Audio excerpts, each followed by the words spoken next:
नमो विष्णुपादाय कृष्णप्रष्टाय भूतले श्रीमते भक्तिवेदांत स्वामिनिधि नामिने नमस्ते सरस्वती देवी गौरवाणी प्रचारिणे निर्विशेष शून्यवादी पाश्चात्य देशतारिणे जय श्री कृष्ण चैतन्य प्रभु नित्यानंद श्री अद्वैत गदाधर श्रीवासादि गौर भक्तवृंद हरे कृष्ण कृष्ण कृष्ण हरे हरे हरे राम राम राम हरे हरे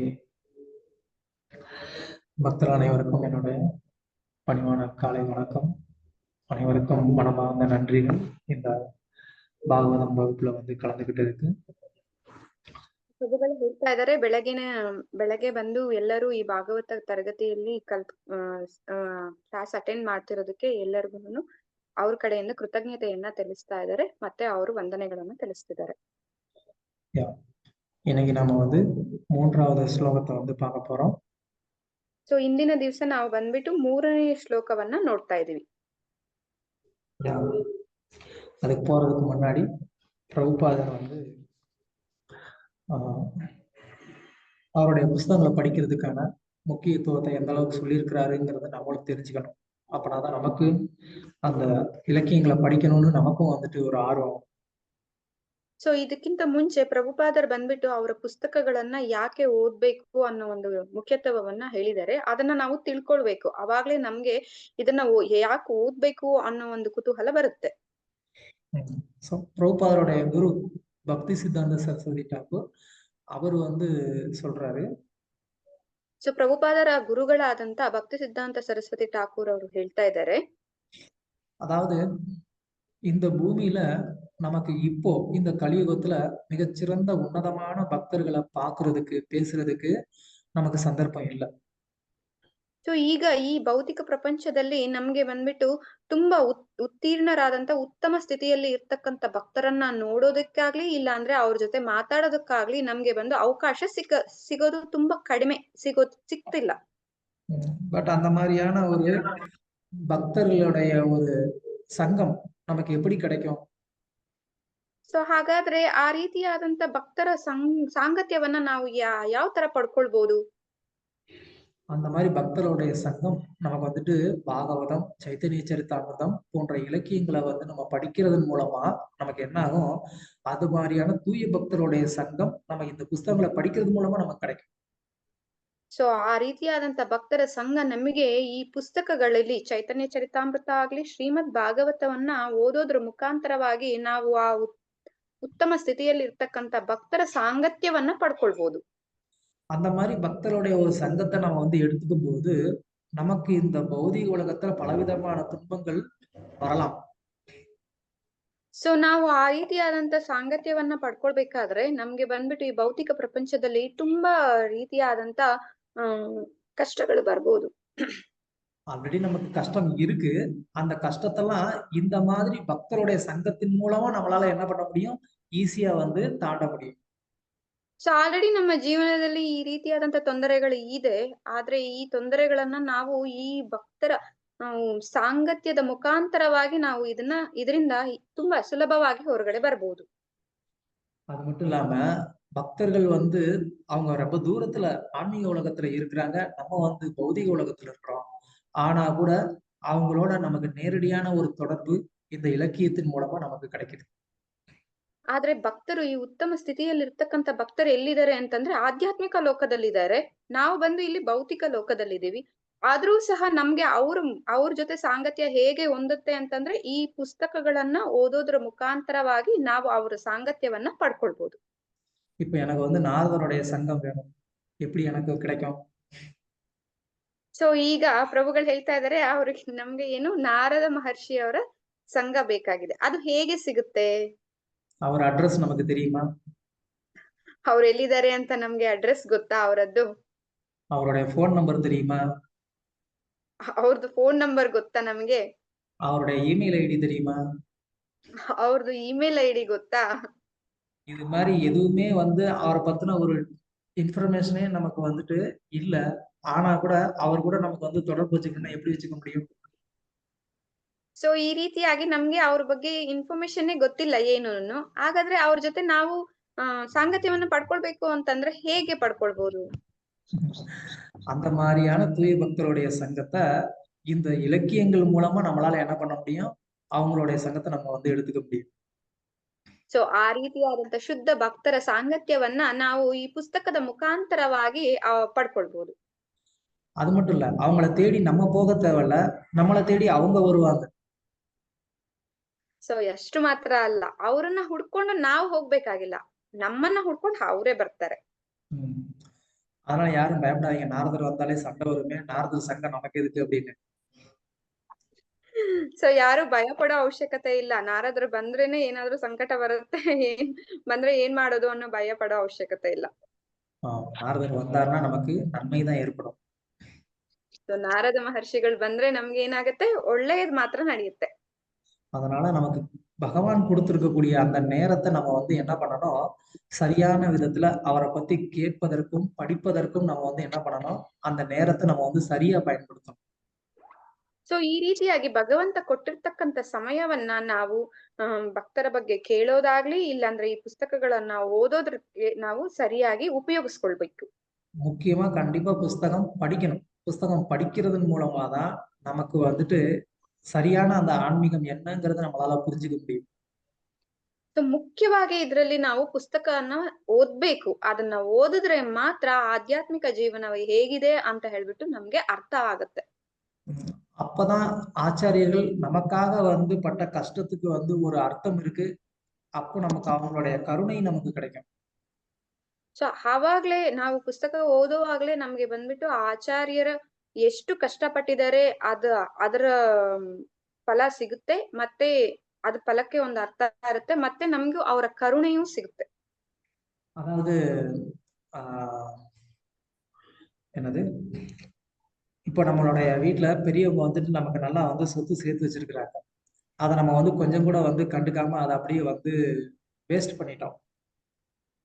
ಸೊ ಈಗ ಎಕ್ಸಾಂಪಲ್ ಉದಾಹರಣೆ ಹೇಳ್ತಿದ್ದಾರೆ ಪ್ರಭುಗಳು, ನಮ್ಮ ಮನೆಯಲ್ಲಿ ದೊಡ್ಡವರು ನಮಗೋಸ್ಕರ ಅಂತ ಹೇಳ್ಬಿಟ್ಟು ಸ್ವಲ್ಪ ಜಾಸ್ತಿ ಸೊತ್ತನ್ನ ಸೇರ್ಸಿಟ್ಟಿದ್ದಾರೆ. ಆದ್ರೆ ಅದನ್ನ ನಾವು ಒಂದ್ ಸ್ವಲ್ಪನೂ ಏನು ನಮ್ಗೆ ಏನು ಅದ್ರಲ್ಲಿ ಸಂಬಂಧನೇ ಇಲ್ಲ ಅಂತ ಹೇಳ್ಬಿಟ್ಟು ನಾವು ಅದನ್ನೆಲ್ಲಾನು ಕಿವಿಗೆ ಹಾಕೊಳ್ತಾ ಇಲ್ಲ. சோ நமக்கு நம்மளுடைய பெரியவங்க நமக்கு சேர்த்து வைத்த அந்த சொத்தை நம்ம வந்து ஒழுங்கா பாதுகாக்கல அப்படின்னு சொன்னா அது நமக்கு எவ்வளவு பெரிய நஷ்டமோ, அதை நம்ம சரியா பயன்படுத்திக்கலன்னா அது நமக்கு எவ்வளவு பெரிய நஷ்டமோ, அதே மாதிரிதான் ஆச்சாரியர்கள் நமக்கு கொடுத்திருக்கக்கூடிய ஒரு சொத்து தான் இந்த இலக்கியம். ಸೊ ನಾವು ಹೇಗೆ ನಮಗೋಸ್ಕರ ದೊಡ್ಡವ್ರು ಮಾಡಿರ್ತಕ್ಕಂಥ ಸೊತ್ತನ್ನ ಕಾಪಾಡ್ಲಿಲ್ಲ ಅಂತಂದ್ರೆ ಎಷ್ಟು ನಷ್ಟ ಆಗತ್ತೋ, ಅದನ್ನ ಸರಿಯಾದ ರೀತಿಯಲ್ಲಿ ಉಪಯೋಗಿಸ್ಕೊಂಡಿಲ್ಲ ಅಂತಂದ್ರೆ ಎಷ್ಟು ನಷ್ಟವಾಗತ್ತೋ, ಅದೇ ರೀತಿಯಾಗಿ ಆಚಾರ್ಯರು ನಮಗೋಸ್ಕರ ಇಟ್ಟಿರ್ತಕ್ಕಂಥ ಇದನ್ನು ಸಹ ನಾವು ಉಪಯೋಗಿಸ್ಬೇಕು. அது மட்டும் இல்லாம பகவான் நமக்குன்னு கொடுத்திருக்கக்கூடிய ஒரு மிகச்சிறந்த மிகப்பெரிய ஒரு சொத்து என்ன அப்படின்னு கேட்டா அதுதான் டைம். ಸೊ ಅದಕ್ಕೆ ಭಗವಂತ ಬಂದ್ಬಿಟ್ಟು ನಮಗೋಸ್ಕರ ಕೊಟ್ಟಿರ್ತಕ್ಕಂಥ ತುಂಬಾ ದೊಡ್ಡ ಸೊತ್ತು ಅಂತ ಅಂದ್ರೆ ಯಾವುದು ಅದಂದ್ರೆ டைம், கால. அந்த நேரத்தை நம்ம வந்துட்டு எப்படி இப்ப நான் சொன்ன மாதிரி நமக்கு இருக்கக்கூடிய செல்வத்தை ஊதாரித்தனமா, அதாவது ரொம்ப வந்து கேர்லெஸ்ஸா கண்டமானிக்கு வந்துட்டு நம்ம செலவழிச்சு அதையெல்லாம் வந்து வீணாக்கிட்டோம்னா அது வந்து அப்பா அம்மாவுக்கு அது எவ்வளவு வருத்தமா இருக்கும். ಸೊ ಈಗ ನಮ್ಗೆ ದೊಡ್ಡವ್ರು ಸೇರ್ಸಿ ಕೊಟ್ಟಿರ್ತಕ್ಕಂತ ಹಣಕಾಸನ್ನ ನಾವು ತುಂಬಾ ಏನಕ್ಕೂ ಪ್ರಯೋಜನನೇ ಇಲ್ದೇ ಇರ್ತಕ್ಕಂತ ವಿಷಯಗಳಿಗೆ ತುಂಬಾ ಅದನ್ನ ಖರ್ಚು ಮಾಡಿ ಹಾಳ್ ಮಾಡಿದೀವಿ ಅಂತಂದ್ರೆ ನಮ್ಮ ತಂದೆ ತಾಯಿಗೆ ಎಷ್ಟು ನೋವಾಗುತ್ತೆ. அது மாதிரிதான் பகவான் நமக்கு வந்துட்டு இந்த நேரம் அப்படிங்கிற அந்த செல்வத்தை நமக்கு வந்துட்டு கொடுத்திருக்கிறாரு. ಸೊ ಅದೇ ರೀತಿಯಾಗಿ ಭಗವಂತ ಬಂದ್ಬಿಟ್ಟು ನಮ್ಗೆ ಏನ್ ಕೊಟ್ಟಿದ್ದಾರೆ, ಐಶ್ವರ್ಯ, ಆ ಭಗವಂತ ಕೊಟ್ಟಿರ್ತಕ್ಕಂತ ಐಶ್ವರ್ಯ ಬಂದ್ಬಿಟ್ಟು ಕಾಲ. இந்த காலம்ங்கிற செல்வத்தை நான் வந்து கண்டமானிக்கு செலவு பண்ணி நான் வீணாக்கிட்டேன்னா அது பகவானுக்கு ரொம்ப ரொம்ப வந்து வருத்தமா இருக்கும். ಈ ಕಾಲವನ್ನ ನಾವು ತುಂಬಾ ವೃಥಾ ಮಾಡಿದೀವಿ ಅಂತಂದ್ರೆ ಭಗವಂತನಿಗೆ ಬಂದ್ಬಿಟ್ಟು ತುಂಬಾ ಕಷ್ಟಕರವಾಗಿರುತ್ತೆ ಅದು. நம்ம சொல்லுவோம் இல்லையா, ஊர்ல இப்போ யாரோ ஒருத்தர் வந்து ரொம்ப கஷ்டப்படுறாரு, அவர் வந்து சரி ஏதோ வந்து ஒரு பிசினஸ் பண்ணி நல்லா வந்து முன்னேறணும் அப்படின்னு சொல்லி ஒருத்தர் வந்து அவருக்கு நல்லா பணம் கொடுத்தாரு. ಸೊ ನಾವ್ ಹೇಳ್ತೀವಲ್ವಾ, ಊರಲ್ಲಿ ಒಬ್ಬ ವ್ಯಕ್ತಿ ಬಂದ್ಬಿಟ್ಟು ತುಂಬಾ ಕಷ್ಟ ಪಡ್ತಾರೆ, ಅವ್ರಿಗೆ ಬಂದ್ಬಿಟ್ಟು ಜೀವನದಲ್ಲಿ ಸ್ವಲ್ಪ ಮುಂದೆ ಬರ್ಲಿ ಅಂತ ಹೇಳ್ಬಿಟ್ಟು ನಾವು ಸ್ವಲ್ಪ ದುಡ್ಡನ್ನ ಕೊಡ್ತೀವಿ. அவர் என்ன பண்றாரு, அந்த துட்டு வாங்கிட்டு அதை ஃபுல்லா அவர் வந்துட்டு ವೇಸ್ಟ್ பண்ணிடுறாரு. ಅವ್ರ ಏನ್ ಮಾಡ್ತಾರೆ, ಆ ವ್ಯಕ್ತಿ ಈ ದುಡ್ಡನ್ನೆಲ್ಲ ತಗೊಂಡ್ಬಿಟ್ಟು ಅದನ್ನ ವೇಸ್ಟ್ ಮಾಡ್ಬಿಡ್ತಾರೆ. அப்படின்னா அந்த உதவி செஞ்சவருக்கு எவ்வளவு தூரம் வந்துட்டு வேதனையா இருக்கும். ಸೊ ಹಾಗಾದ್ರೆ ಆ ದುಡ್ಡನ್ನ ಕೊಟ್ಟಿರ್ತಕ್ಕಂತ ಸಹಾಯ ಮಾಡಿರ್ತಕ್ಕಂತ ವ್ಯಕ್ತಿಗೆ ಎಷ್ಟು ಕಷ್ಟವಾಗಿರುತ್ತೆ. அதை பார்த்து மத்தவங்களும் என்ன சொல்லுவாங்க, ஏன்பா உனக்கு எவ்வளவு கஷ்டப்படுறேன்னு சொல்லி அவர் உனக்கு ஹெல்ப் பண்ணாரு, நீ அது கூட பயன்படுத்திக்க தெரியாம வந்து ವೇಸ್ಟ್ பண்ணிட்டியே அப்படின்னு திட்டுவாங்க. ಸೊ ಇದನ್ನ ನೋಡಿದ ಬೇರೆ ಜನಗಳು ಏನ್ ಹೇಳ್ತಾರೆ, ಏನಪ್ಪಾ ಎಷ್ಟು ಕಷ್ಟಪಟ್ಟು ಅವರು ನಿನ್ಗೆ ಸಹಾಯ ಮಾಡ್ಬೇಕು ಅಂತ ಹೇಳ್ಬಿಟ್ಟು ಈ ದುಡ್ಡನ್ನು ಕೊಟ್ಟಿದ್ದಾರೆ, ಆದ್ರೆ ಅದನ್ನು ಸಹ ನಿನ್ಗೆ ಸರಿಯಾದ ರೀತಿಯಲ್ಲಿ ಉಪಯೋಗಿಸ್ಕೊಳ್ಳೋದಕ್ಕೆ ಬರ್ತಾ ಇಲ್ಲ ಅಂತ ಹೇಳ್ಬಿಟ್ಟು ಬೈತಾರೆ. அது மாதிரிதான் பகவான் நமக்கு கொடுத்திருக்கிற இந்த நேரத்தை அவரை பத்தி கேட்கறதுக்கும் அவருடைய இலக்கியங்களை வந்து படிக்கிறதுக்கும் நம்ம வந்து நேரத்தை வந்து நம்ம கொடுக்கல அப்படின்னு சொன்னா, அப்போ பகவான் வந்து என்ன சொல்லுவாரு, உன்னை வந்து காப்பாத்துறதுக்காக நான் வந்து நேரத்தை கொடுத்தேன், ஆனா நீ என்ன பண்ண, அந்த நேரத்தெல்லாம் கண்ட மாதிரி வந்து புலனின்பத்துல வந்து செலவு பண்ணி அதெல்லாமே வந்து வீணாக்கிட்டேயே அப்படின்னு வந்து வருத்தப்படுவார் பகவான். ಸೊ ಭಗವಂತ ಬಂದ್ಬಿಟ್ಟು ಅದಕ್ಕೆ ಕೊಟ್ಟಿರ್ತಕ್ಕಂತ ಕಾಲವನ್ನ ನಾವು ಸರಿಯಾದ ರೀತಿಯಲ್ಲಿ ಅವರ ಬಗ್ಗೆ ಕೇಳೋದಕ್ಕೆ ಮತ್ತೆ ಅವರ ಬಗ್ಗೆ ಓದೋದಕ್ಕೆ ಉಪಯೋಗಿಸ್ಲಿಲ್ಲ ಅಂತಂದ್ರೆ ಭಗವಂತ ಬಂದ್ಬಿಟ್ಟು ಏನ್ ಹೇಳ್ತಾರೆ, ನಾನು ಕೊಟ್ಟಿರ್ತಕ್ಕಂತ ಐಶ್ವರ್ಯವನ್ನ ನೀನು ನಿನ್ನ ಇಂದ್ರಿಯ ತೃಪ್ತಿಗಾಗೋಸ್ಕರವಾಗಿ ಅದನ್ನ ಉಪಯೋಗಿಸಿ ವೇಸ್ಟ್ ಮಾಡಿದೀಯಾ ಅಂತ ಹೇಳ್ಬಿಟ್ಟು ಹೇಳ್ತಾರೆ. அது மட்டும் கிடையாது, நம்ம வந்து அந்த மாதிரி நம்ம என்ன நினைக்கிறோம் அப்படின்னு சொன்னா, கம்ப்ளீட்டா வந்து நாள் ஃபுல்லா வேற ஏதோ வேலை பண்ணி பிஸியா இருந்தா அது வந்து ஒரு பெருமையா நினைச்சுக்கிறோம். நமக்கு டைம்லாம் இல்லைங்க, நான் ரொம்ப பிஸிங்க, எனக்கு நிறைய வேலை இருக்கு அப்படின்னு நம்ம நினைச்சுக்கிறோம். ಸೊ ನಾವ್ ಏನ್ ಮಾಡ್ತೀವಿ ಅಂತಂದ್ರೆ ಕಂಪ್ಲೀಟ್ ಆಗಿ ಬೆಳಗ್ಗಿಂದ ಸಾಯಂಕಾಲವರೆಗೂ ಯಾವ್ದಾದ್ರು ಒಂದು ಕೆಲಸ ಮಾಡ್ಕೊಂಡ್ ಇದೀವಿ ಅಂತಂದ್ರೆ ನಾವ್ ಅನ್ಕೊಳ್ತೀವಿ ನಾವ್ ತುಂಬಾ ಬ್ಯುಸಿ ಆಗಿದೀವಿ, ನನಗೆ ಟೈಮೇ ಇಲ್ಲ, ಏನು ನಾನ್ ಬೆಳಗಿಂದ ಸಾಯಂಕಾಲವರೆಗೂ ತುಂಬಾ ಬ್ಯುಸಿ ಆಗಿರ್ತೀನಿ ಅಂತ அப்படின்னு பெருமையா நினைச்சுக்கிறோம். ಹಾಗಂತ ಹೇಳ್ಬಿಟ್ಟು ನಾವು ತುಂಬಾ ಗೌರವವಾಗಿ ಹೇಳ್ಕೊಳ್ತೀವಿ. ஆனா உண்மை என்ன அப்படின்னு சொன்னா, நமக்கு கொடுக்கப்பட்ட நேரத்தை வந்துட்டு நம்ம வீணடிச்சுக்கிட்டு இருக்கிறோங்கிறது நமக்கு புரியல. ಸೊ ಆದ್ರೆ ಇದ್ರಲ್ಲಿ ನಿಜಾಂಶ ಏನಂತಂದ್ರೆ ನಮ್ಗೆ ಕೊಟ್ಟಿರ್ತಕ್ಕಂತ ಆ ಟೈಮ್ ಕಾಲ ಏನಿದೆ ಅದನ್ನ ನಾವು ವೃಥಾ ಮಾಡ್ತಾ ಇದೀವಿ, ವೇಸ್ಟ್ ಮಾಡ್ತಾ ಇದೀವಿ ಅಂತ நம்ம ನಮಗ್ ಗೊತ್ತಿಲ್ಲ. நம்ம டைரக்டா ஆப்போசிட்டா என்ன நினைக்கிறோம் அப்படின்னு சொன்னா, பகவானுக்காக நம்ம நேரத்தை செலவழிச்சு அதுதான் வேஸ்ட்னு நினைக்கிறோம். ಸೊ ನಾವು ಏನ್ ಮಾಡ್ತಿದೀವಿ ಅಂತಂದ್ರೆ ನಾವ್ ಇದಕ್ಕೆ ಡೈರೆಕ್ಟ್ ಆಪೋಸಿಟ್ ಆಗಿ ತಿಳ್ಕೊಳ್ತಾ ಇದೀವಿ, ಏನಂತ ಹೇಳ್ಬಿಟ್ಟು ಭಗವಂತನ್ಗೋಸ್ಕರ ಕೊಡ್ತಕ್ಕಂತ ಸಮಯ ಬಂದ್ಬಿಟ್ಟು ವೇಸ್ಟ್ ಅಂತ ಹೇಳ್ಬಿಟ್ಟು. அதனால பகவான் நமக்கு கொடுத்திருக்கக்கூடிய இந்த நேரத்தை ஊதாரித்தனமா கண்ட மாதிரி நம்ம வந்து செலவழிச்சு வேஸ்ட் பண்ணாம நம்ம என்ன பண்ணணும், பகவானை பத்தி கேட்பதற்காகவும் படிப்பதற்காகவும் அந்த நேரத்தை நம்ம சரியா பயன்படுத்தணும். ಸೊ ಅದರಿಂದ ಭಗವಂತ ನಮಗೆ ಕೊಟ್ಟಿರ್ತಕ್ಕಂತ ಈ ಕಾಲವನ್ನ ನಾವು ವೇಸ್ಟ್ ಮಾಡದೆ ಭಗವಂತನಿಗೋಸ್ಕರ ಅವರನ್ನ ಬಗ್ಗೆ ಕೇಳೋದಕ್ಕೋಸ್ಕರ ಅವರ ಬಗ್ಗೆ ಓದೋದಕ್ಕೋಸ್ಕರ ತಿಳ್ಕೊಳ್ಳೋದಕ್ಕೋಸ್ಕರ ನಾವು ಅದನ್ನ ಉಪಯೋಗಿಸ್ಬೇಕಾಗಿದೆ. இதுதான் உண்மையான ஊதாரித்தனம். ஊதாரித்தனம்னா கண்ட மாதிரி வந்துட்டு பணத்தை செலவழிக்கிறது. ಸೊ ಇದೇ ನಿಜವಾದಾಗಿ ನಾವು ಬೇಕಾಬಿಟ್ಟಿ ದುಡ್ಡನ್ನ ಖರ್ಚು ಮಾಡೋದು. ஓகே, சோ இப்போ நம்ம நினைக்கலாம், இல்ல பிரபு பாகவதம் நாங்களும் படிக்கணும்னு தான் நினைக்கிறோம், ஆனா எங்களுக்கு அதுல வந்து ஒன்னும் ஒரு டேஸ்டே வர மாட்டேங்குது, நாங்க என்ன பண்றது அப்படின்னு. ಸೊ ಈಗ ನಾವ್ ಅನ್ಕೊಳ್ಬಹುದು ಏನಂತ ಹೇಳ್ಬಿಟ್ಟು ಭಾಗವತವನ್ನ ಪ್ರತಿನಿತ್ಯ ಓದ್ಬೇಕು ಅಂತ ನಮಗೂ ಅನ್ನಿಸ್ತಾನೆ ಇದೆ ಪ್ರಭು, ಆದ್ರೂನು ಅದ್ರಲ್ಲಿ ಯಾಕೋ ನಮ್ಗೆ ಟೇಸ್ಟ್ ಸಿಗ್ತಾ ಇಲ್ಲ ಅದನ್ನ ಓದೋದಕ್ಕೆ ಅಂತ. அதுக்குதான் பதில் இந்த ஸ்லோகத்துல வந்து சொல்றாங்க, நிகம கல்பத்தரோர் கலிதம் பலம். இந்த பாகவதம் அப்படிங்கிறது என்ன, இது வந்து ஒரு கனிந்த பழம் அப்படிங்கிறாங்க.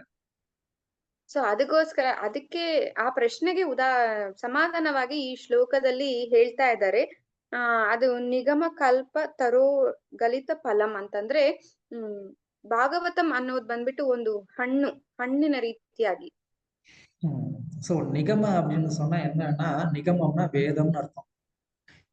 ನಿಗಮ ಅಂತಂದ್ರೆ ವೇದಗಳು ಅಂತ ಅರ್ಥ. நிகம கல்பத்தரோர், அந்த வேதம் அப்படிங்கிறது என்னன்னா அது ஒரு கல்ப விருட்சமா இருக்கு. ಸೊ ನಿಗಮ ಕಲ್ಪ ತರೋರ್ ಅಂತಂದ್ರೆ ವೇದಗಳು ಬಂದ್ಬಿಟ್ಟು ಯಾವ ರೀತಿಯಾಗಿದೆ, ಕಲ್ಪ ವೃಕ್ಷ ರೀತಿಯಲ್ಲಿದೆ. எப்படி கல்ப விருட்சம் அப்படின்னா நம்ம வந்து கேள்விப்பட்டிருப்போம். அது வந்து நம்ம என்ன கேட்டாலும் நம்ம ஆசையை வந்து நிறைவேற்றும் அப்படின்னு சொல்லி. ಸೊ ನಾವು ಕಲ್ಪವೃಕ್ಷ ಅಂತಂದ್ರೆ ಏನು ಅಂತ ನಾವು ಇದುವರೆಗೂ ಎಲ್ಲಾದ್ರೂ ಕೇಳಿರ್ತೀವಿ. ಏನಂತ ಹೇಳಿದ್ರೆ ಕಲ್ಪವೃಕ್ಷ ಹತ್ರ ನಮ್ಮ ಆಸೆಗಳು ಏನೇನಿದೆ ಅದನ್ನೆಲ್ಲ ನೆರವೇರ್ಸತಕ್ಕಂತ ಒಂದು ಶಕ್ತಿ ಅದರಲ್ಲಿದೆ. நீங்க வந்து வேதத்துல போய் நீங்க என்ன கேட்டாலும் உங்களுக்கு கிடைக்கும். எனக்கு வந்துட்டு நான் இந்திரன் ஆகணும், நான் சந்திரன் ஆகணும், நான் வந்து அம்பானி ஆகணும், நான் வந்து டெண்டுல்கர் ஆகணும். என்ன வந்து நீங்க வேதத்துல கேட்டாலும் அதை எப்படி அடையிறதுன்ற அந்த மார்க்கத்தை வேதம் உங்களுக்கு காமிச்சு கொடுக்கும். ಸೊ ನೀವು ವೇದಗಳ ಹತ್ರ ಹೋಗ್ಬಿಟ್ಟು ಏನು ನಿಮ್ಗೆ ಬೇಕು ಅಂತ ಕೋರ್ಕೊಂಡ್ರು ಸಹ ಕೊಡ್ತಕ್ಕಂತ ಶಕ್ತಿ ಅದ್ರಲ್ಲಿ ಇದೆ. ನಾವ್ ಅಂಬಾನಿ ಆಗ್ಬೇಕು, ಟೆಂಡೂಲ್ಕರ್ ಆಗ್ಬೇಕು, ಏನ್ ಬೇಕಾದ್ರೂ ಇಂದ್ರನ್ ಆಗ್ಬೇಕು, ಏನ್ ಬೇಕಾದ್ರೂ ಕೋರ್ಕೊಂಡ್ರು ಅದಕ್ಕೆ ಕೊಡ್ತಕ್ಕಂತ ಒಂದು ಶಕ್ತಿ ಅದ್ರಲ್ಲಿ ಇದೆ. சோ அதுதான் நம்ம வந்து முந்தின ஸ்லோகம் 2வது ஸ்லோகத்துல நம்ம வந்து என்ன பார்த்தோம், தர்ம புரோஜித கைட்டவ, அதாவது 3 விதமான மார்க்கம் நம்ம பார்த்தோம். கர்ம காண்டம், ஞான காண்டம், உபாசனா காண்டம். ಸೊ ಇದಕ್ಕಿನ್ನ ನಿನ್ನೆ ಶ್ಲೋಕದಲ್ಲಿ ಹಿಂದಿನ ಶ್ಲೋಕದಲ್ಲಿ ನಾವು ನೋಡ್ವಿ ಧರ್ಮ ಪ್ರೋಕ್ಷಿತ ಕೈಟವ ಅಂತಂದ್ರೆ ಅದ್ರಲ್ಲಿ ಬಂದ್ಬಿಟ್ಟು ಜ್ಞಾನಕಾಂಡ, ಕರ್ಮಕಾಂಡ ಮತ್ತೆ ಉಪಾಸನಾ ಕಾಂಡದ ಬಗ್ಗೆ ನಾವು ವಿವರಣೆಯನ್ನ ನೋಡಿದ್ವಿ ನಿನ್ನೆ. இந்த 3மே வந்து வேதத்தினுடைய ஒரு ಅಂಗಂ தான். ಸೊ ಇವು 3 ಬಂದ್ಬಿಟ್ಟು ಏನು ವೇದಗಳ ಒಂದು ಅಂಗವಾಗಿದೆ. ஆனா அந்த வேதத்தினுடைய ஒரு கனிந்த பலம் என்ன அப்படின்னு கேட்டா அது இந்த பாகவதம். ಸೊ ಆ ವೇದಗಳ ಸಂಪೂರ್ಣವಾದಂತ ಒಂದು ಫಲ ಯಾವುದು ಅಂತಂದ್ರೆ ಅದು ಈ ಭಾಗವತ ಅಂತ ಹೇಳ್ತಿದ್ದಾರೆ. பொதுவா ஒரு மரம் இருக்கு அப்படின்னு சொன்னா அந்த மரம் எந்த விதையை போட்டோமோ அந்த மரம் தான் வரும். உதாரணத்துக்கு மாம்பழம் வந்து விதைச்சோம் அப்படின்னா மாமரம் வரும். ಸೊ ಹೊಸದಾಗಿ ನಾವು ಒಂದು ಮರವನ್ನ ನೋಡ್ತೀವಿ. ಮರ ಬಂದ್ಬಿಟ್ಟು ನಾವು ಯಾವ ತರದಾದಂತ ಒಂದು ಬೀಜವನ್ನ ಹಾಕಿರ್ತೀವೋ ಅದೇ ಮರ ಬರುತ್ತೆ. ಉದಾಹರಣೆಗೆ ಬಂದ್ಬಿಟ್ಟು ಮಾವಿನ ಕಾಯಿ ಇದು ಒಂದು ಸೀಡ್ ಹಾಕಿದೀವಿ ಅಂತಂದ್ರೆ ಅದು ಮಾವಿನ ಮರ ಆಗಿ ಬೆಳೆಯುತ್ತೆ. அந்த மரத்துல எந்த பழம் வரும், மாம்பிதை போட்டோம்னா மாம்பழம் தான் வரும். ಸೊ ಅದ್ರಲ್ಲಿ ಏನು ಹಣ್ಣುಗಳು ಬರುತ್ತೆ ನಮ್ಗೆ, ಮಾವಿನ ಮರವನ್ನ ನೆಟ್ಟಿದೀವಿ ಅಂತಂದ್ರೆ ಮಾವಿನ ಮರದಲ್ಲಿ ಮಾವಿನ ಹಣ್ಣು ಮಾತ್ರನೇ ಬರುತ್ತೆ. அதே மாதிரி இப்போ இந்த வேதம் அப்படிங்கிறது ஒரு கல்ப விருட்ச மரம் அப்படின்னு சொன்னா அப்ப அந்த மரத்திற்கு விதை என்னது, அந்த மரத்துல வந்திருக்கிற பழம் என்னன்னு தெரிஞ்சா அப்ப அந்த மரத்திற்குடைய விதை என்னன்றது நமக்கு தெரியும். ಸೊ ಹಾಗಾದ್ರೆ ಈ ವೇದಗಳು ಬಂದ್ಬಿಟ್ಟು ಕಲ್ಪವೃಕ್ಷ ಅಂತ ಹೇಳ್ತಾ ಇದಾರಲ್ವಾ, ಕಲ್ಪವೃಕ್ಷದಲ್ಲಿ ಬರ್ತಕ್ಕಂತ ಹಣ್ಣು ಯಾವುದು ಅಂತಂದ್ರೆ ಅದ್ರಲ್ಲಿ ಯಾವ್ದು ಹಣ್ಣು ಬಂದಿರುತ್ತೋ ಅದೇ ಅದರದ್ದು ಬೀಜವಾಗಿರುತ್ತೆ ಅಂತ ನಮ್ಗೆ ಅರ್ಥ ಆಗುತ್ತೆ. இப்ப நம்ம பார்த்தோம் மாம்பழம் வருது அப்படின்னா மா விதை போட்டாதான் மாம்பழம் வரும். ಸೊ ಈಗ ಮಾವಿನ ಹಣ್ಣು ಬರುತ್ತೆ ಅಂತಂದ್ರೆ ಮಾವಿನ ಬೀಜ ಹಾಕೋದ್ರಿಂದಾನೇ ಮಾವಿನ ಹಣ್ಣು ಸಿಗುತ್ತೆ ನಮ್ಗೆ ಆ ಮರದಿಂದ. அப்போ அதே மாதிரி இங்க பாகவதம் அப்படின்றது இந்த வேத மரத்தினுடைய ஒரு பழமா வரணும் அப்படின்னு சொன்னா அப்போ இந்த வேதம்ன்ற அந்த மரத்துக்கே விதை எதா இருந்திருக்கணும், பாகவதமா தான் இருந்திருக்கணும். ಸೊ ಹಾಗಾದ್ರೆ ಈ ಭಾಗವತಂ ಅನ್ನೋದು ಒಂದು ಫಲವಾಗಿ ನಮ್ಗೆ ಸಿಗ್ತಾ ಇದೆ ಅಂತಂದ್ರೆ ಆ ಭಾಗವತಕ್ಕೆ ಹಾಗಾದ್ರೆ ಆ ಹಣ್ಣಿಗೆ ಮೂಲ ಕಾರಣವೇನಾಗಿರುತ್ತೆ, ಭಾಗವತವೇ ಆಗಿರುತ್ತೆ. அதனாலதான் பாகவதம் அப்படிங்கிறது வந்து சர்வ வேதாந்த சாரங்கி ஸ்ரீ பாகவதம் இஷ்யதே. அதாவது இந்த பாகவதம் அப்படிங்கிறது எல்லா வேதங்களின் சாரம் அப்படின்னு சொல்லப்படுது. ಸೊ ಈ ಶ್ರೀಮದ್ ಭಾಗವತಂ ಅನ್ನೋದನ್ನ ಎಲ್ಲಾ ವೇದಗಳ ಸಾರ ಅಂತ ಹೇಳಲ್ಪಟ್ಟಿದೆ. அதனால பாகவதம் அப்படிங்கறத நம்ம வந்து வேதத்துல இருந்து வேறன்னு நம்ம நினைக்க தேவையில்ல. பாகவதமும் வேதமும் ஒண்ணுதான். ಸೊ ಹಾಗೆ ಅದರಿಂದ ಭಾಗವತ ಬಂದ್ಬಿಟ್ಟು ವೇದಗಳಿಂದ ಸಪರೇಟ್ ಆಗಿದೆ ಅಂತ ಹೇಳ್ಬಿಟ್ಟು ನಾವು ತಿಳ್ಕೊಳ್ಳೋ ಅವಶ್ಯಕತೆ ಇಲ್ಲ. ಯಾಕೆ ಅಂತಂದ್ರೆ ಭಾಗವತ ಮತ್ತೆ ವೇದಗಳು ಎರಡೂ ಒಂದೇ ಅಂತ ಅರ್ಥ. அது மட்டும் இல்லாம இப்போ ஒரு மரத்துல பழம் இருந்தா அந்த பழம் நமக்கு வந்து சாப்பிட முடியும். அந்த மரத்துல வந்து ஒரு கிளைய வெட்டி ஒரு பிரான்ச்சை வெட்டி நமக்கு சாப்பிட முடியுமா, இல்ல அந்த மரத்துல இருக்கக்கூடிய அந்த ஸ்கின் இருக்கு அதெல்லாம் எடுத்து அந்த பட்டையெல்லாம் எடுத்து நமக்கு சாப்பிட முடியுமா? ಸೊ ಒಂದು ಮರದಲ್ಲಿ ಹಣ್ಣಿದೆ ಅಂತಂದ್ರೆ ನಾವು ಆ ಹಣ್ಣನ್ನ ತಿನ್ಬಹುದು. ಆದ್ರೆ ಅದ್ರಲ್ಲಿ ಏನು ಕೊಂಬುಗಳಿದೆ, ಎಲೆಗಳಿದೆ, ಆ ಕೊಂಬನ್ನ ನಾವು ಅದನ್ನ ಕತ್ತರಿಸ್ಬಿಟ್ಟು ಅದನ್ನ ತಿನ್ನೋದಕ್ಕಾಗುತ್ತಾ, ಇಲ್ಲ ಎಲೆಗಳನ್ನ ಕಿತ್ಬಿಟ್ಟು ಅದನ್ನ ತಿನ್ನೋದಕ್ಕಾಗುತ್ತಾ ನಾವು? சொல்லுங்க, அந்த மாதிரி வந்து சாப்பிட முடியுமா நமக்கு டைரக்டா? ಹೇಳಿ ಆ ತರದ್ದ ನಾವು ತಿನ್ನೋದಕ್ಕೆ ಆಗತ್ತಾ, ಸ್ವೀಕಾರ ಮಾಡೋದಕ್ಕಾಗತ್ತಾ ಅಂತ ಹೇಳ್ತಿದ್ದಾರೆ. சொல்லுங்க, யாராவது இல்ல வந்துட்டு ஒரு மரத்தோட பட்டையை பிச்சு அப்படியே நான் சாப்பிடுவேன் bro அப்படின்னு சொல்றீங்களா?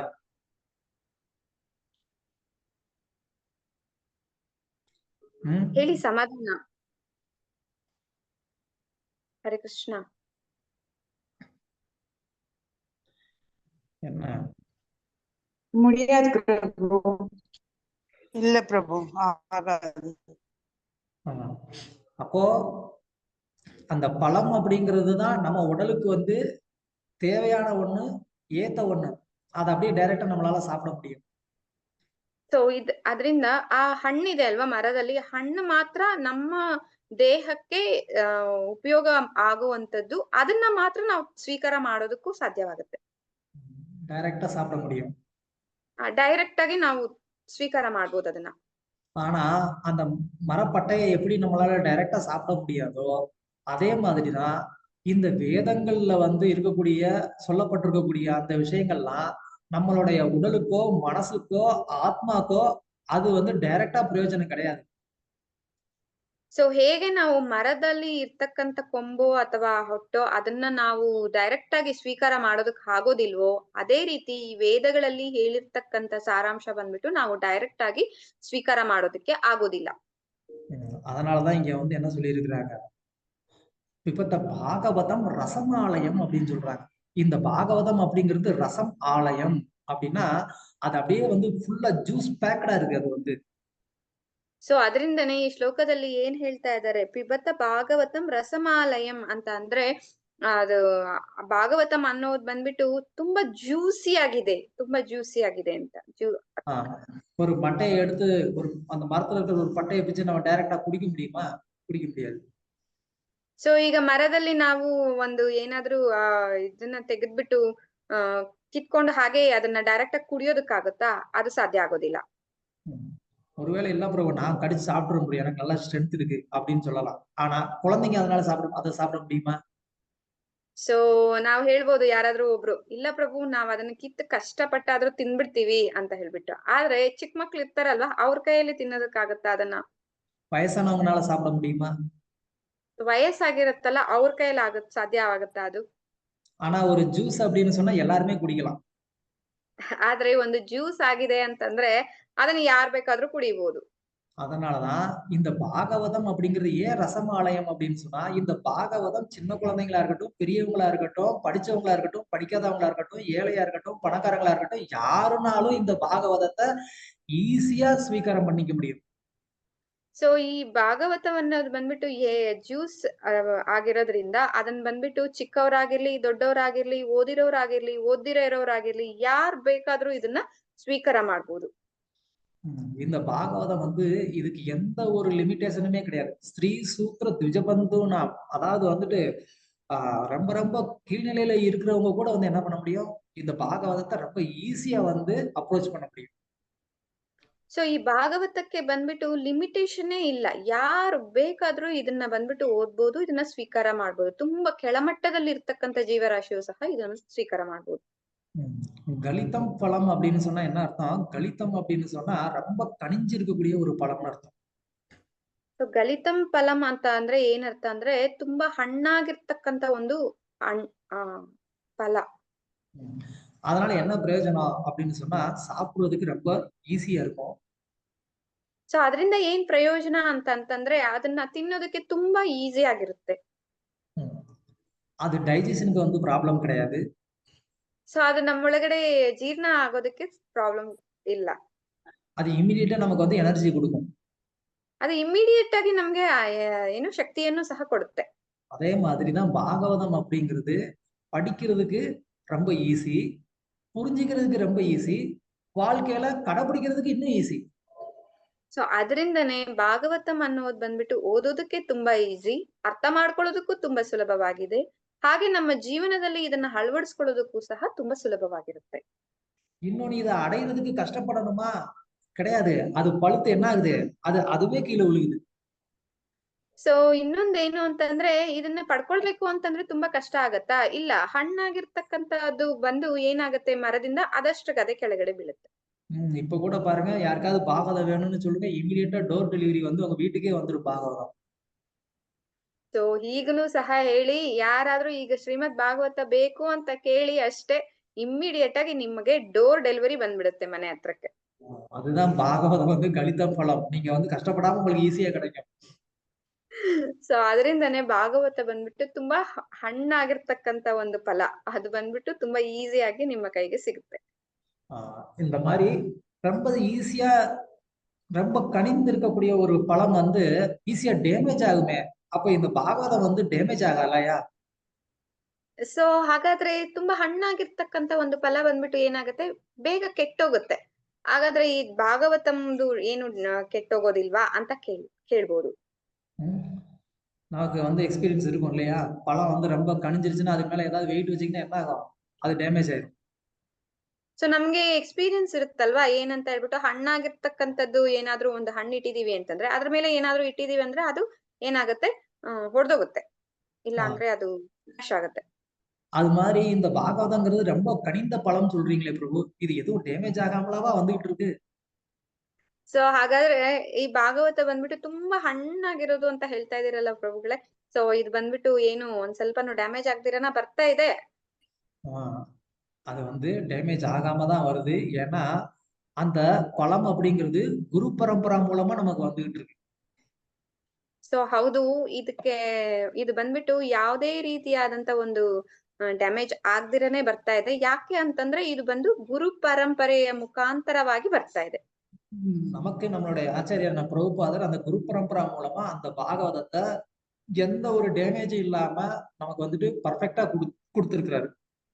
ಸೊ ನಮಗೆ ಬಂದ್ಬಿಟ್ಟು ನಮ್ಮ ಗುರು ಆಚಾರ್ಯರಾದಂತ ಪ್ರಭುಪಾದರು ಬಂದ್ಬಿಟ್ಟು ಅವರ ಗುರು ಪರಂಪರೆಯ ಮೂಲಕವಾಗಿ ನಮಗೆ ಈ ಭಾಗವತವನ್ನ ಯಾವುದೇ ರೀತಿಯಾದಂತ ಒಂದು ಡ್ಯಾಮೇಜ್ ಇಲ್ಲದೆ ಅದನ್ನ ನಮ್ಗೆ ಕೊಟ್ಟಿದ್ದಾರೆ.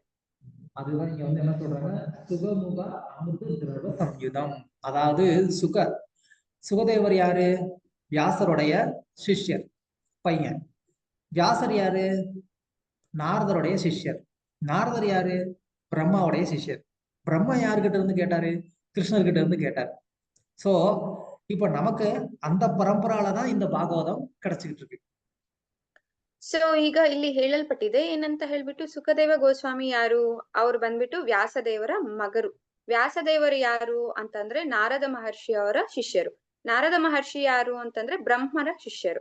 ಹಾಗಾದ್ರೆ ಬ್ರಹ್ಮ ಎಲ್ಲಿಂದ ಕೇಳಿದ್ದಾರೆ? ಕೃಷ್ಣನಿಂದ ಕೇಳಿದ್ದಾರೆ. ಸೊ ಅದರ ಮುಖಾಂತರವಾಗಿ ನಮ್ಗೆ ಬಂದ್ಬಿಟ್ಟು ಈ ಭಾಗವತಂ ಸಿಗ್ತಿದೆ.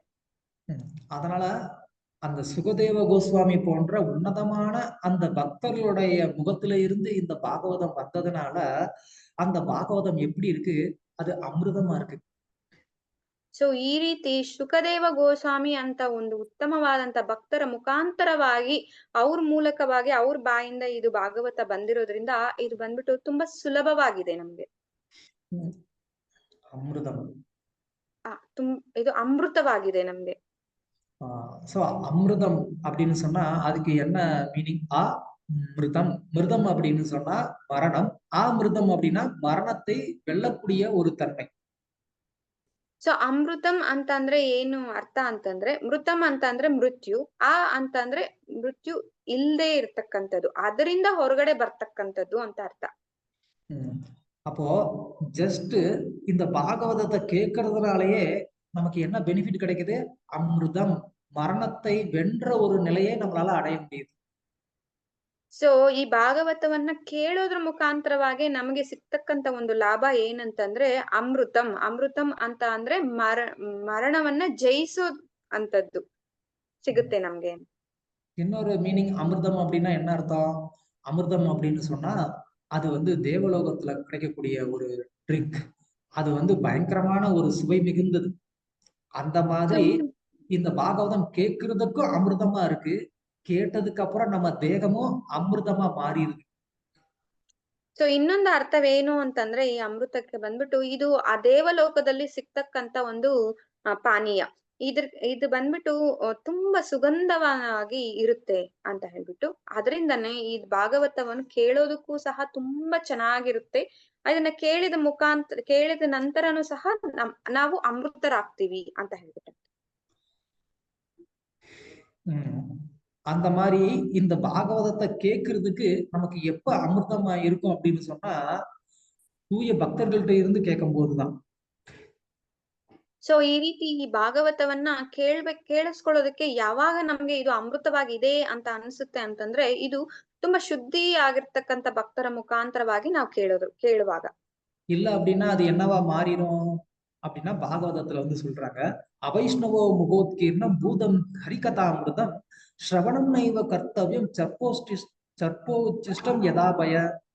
அதாவது ஒரு அவைஷ்ணவர்கிட்ட இருந்து நம்ம வந்து இந்த பாகவதத்தை கேட்டோம் அப்படின்னு சொன்னா அந்த பாகவதம் அப்படிங்கிறது எந்த மாதிரி ஆயிருது, அது வந்து ஒரு பாம்பு வந்து தீண்டுன பால் மாதிரி ஆயிடுது.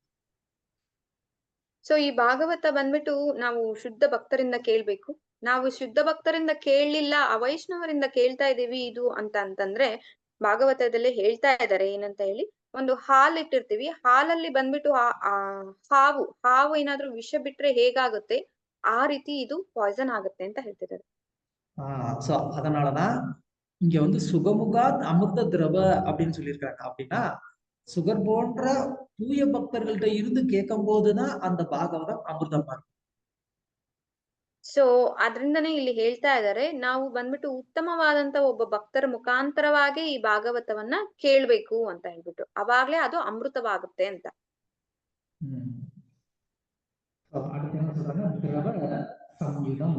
திரவ சம்யுதம் அப்படின்னு சொன்னா இந்த பாகவதம் வந்து ரொம்ப ஒரு இலகிய தன்மையில வந்திருக்கு, அதாவது ரொம்ப மெல்டெட் ஃபார்ம்.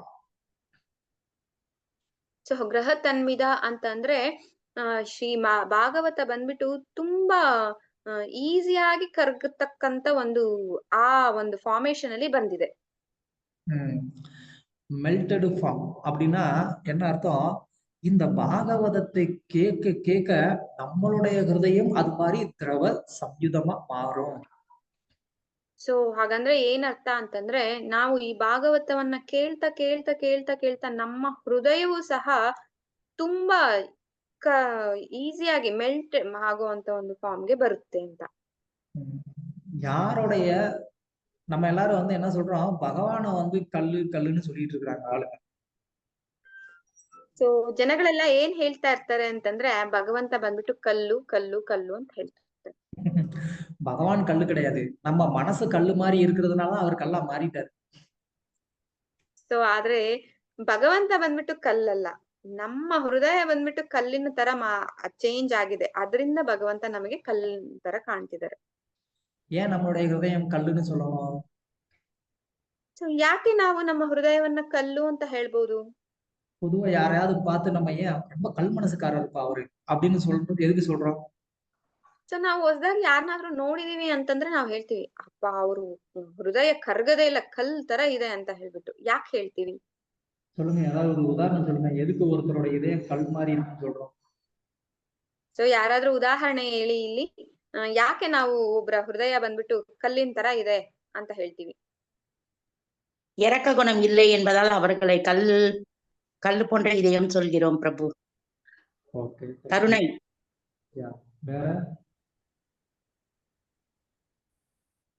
வேற ஏதாவது ஏன் ஒருத்தரை கல் நெஞ்சக்காரர்னு சொல்றோம்?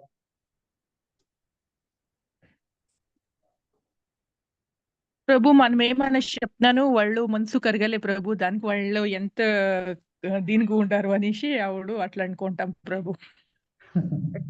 ఎంత కళ్ళు మనసు అనేసి. Good good, correct. ಬೇರೆ ಯಾರಾவது, ಬೇರೆ ఎవరేನು?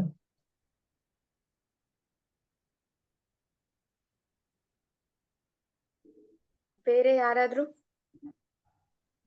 பிரபுஜி அவங்க சொன்னத இதுல உள்ளது தமிழ்ல கொஞ்சம் சொல்லுங்களேன், என்ன சொன்னாங்கன்னு. அவங்க சொன்னாதான் சொன்னாங்க. தமிழ்ல சொல்லுவோம், கன்னடம் தெரியாது. ஓகே, நெக்ஸ்ட் ட்ரான்ஸ்லேட் பண்ணுவோம். வேற யாராவது? ಬೇರೆ ಯಾರಾದ್ರೂ ಹೇಳ್ತೀರಾ? ஹரே கிருஷ்ணா பிரபு. சின்ன குழந்தைகள்கிட்ட கூட இரக்கம் காட்டாதவங்கள கல்மனசுக்காரங்க சொல்லுவோம். Okay, very good. அந்த மாதிரி எல்லாம் நம்ம சொல்லுவோம். ஓகே, பேசிக் பிரின்சிபல் என்னன்னு தெரிஞ்சுப்போம். ಓಕೆ, ಇದಕ್ಕೆ ಏನು ಬೇಸಿಕ್ ಪ್ರಿನ್ಸಿಪಲ್ ಅಂತ ಹೇಳ್ಬಿಟ್ಟು ತಿಳ್ಕೊಳ್ಳೋಣ.